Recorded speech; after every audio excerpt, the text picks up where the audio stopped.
अगर आप बेटी हैं तो ये 3 बातें आपके दिल को छू लेंगी।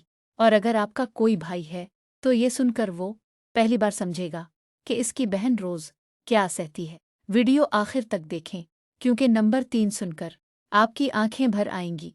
नंबर 1 बेटी घर में सबसे कम खाती है।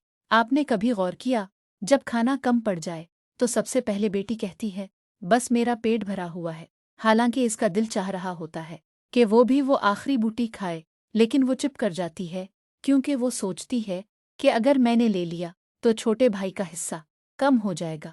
ये सब्र नहीं तो और क्या है, अपनी ख्वाहिश को मार कर दूसरों की खुशी में अपनी खुशी ढूंढना।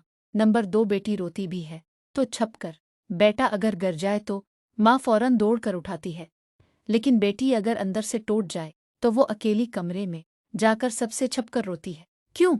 क्योंकि इसे पता है अगर वो जोर से रोई तो माँ परेशान हो जाएगी, बाप का दिल दुख जाएगा, तो वो अपने आंसू भी कर्ज पर लेती है कि किसी को खबर ना हो। ये सब्र नहीं तो और क्या है, अपना दर्द छपाकर घर का सुकून बचाना। नंबर 3 बेटी से कभी पूछा ही नहीं जाता कि तुम थक गई हो। बेटा थक जाए तो इसे कहा जाता है, बेटा आराम कर लो, लेकिन बेटी सुबह से रात तक काम करे, पढ़े, घर संभाले, फिर भी इससे पूछा जाता है और क्या करना है। इसकी थकिन को कोई थकिन ही नहीं समझता। अगर आप भी बेटी हैं और ये बातें आप पर लगती हैं तो कमेंट में लिखें। और हाँ, कलम की ताकत को सब्सक्राइब कर लें क्योंकि यहाँ हर बेटी की आवाज़ बनती है।